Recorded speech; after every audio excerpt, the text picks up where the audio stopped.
How are those Western lands governed? Well, President Jefferson would have probably been disappointed at the lack of economic opportunity offered to all yeoman farmers in a large portion of his Louisiana purchase. He would have been really disappointed with the form of government that was followed in the territories.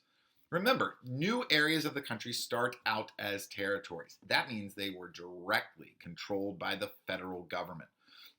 This is the same system that was started under the Northwest Ordinance, how a territory becomes a state. It's still in practice by the late 1800s. The president, not the people in any of those territories, appointed the governor and the judges that serve as the law and order of those territories. Congress, not the settlers, determine the budget and handle oversight for spending within those territories. Those appointed governors had almost absolute power out there on the frontier. They don't have the same checks on their power that a state governor might have. In other words, Western territories were not governed in a very democratic fashion. And Jefferson probably would have been dismayed at their over reliance on the federal government.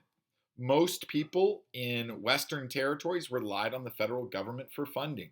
They relied on the federal government because many of them had government jobs like distributing the mail um, or other job opportunities that came directly from federal employment. They traded with Native Americans. That's the kind of thing that needs government licenses and government approval. And Western frontiersmen sold supplies to U.S. Army soldiers. So the federal government was like their biggest customer for many Americans as well. And don't forget, almost all the land that Westerners are purchasing is purchased from the federal government.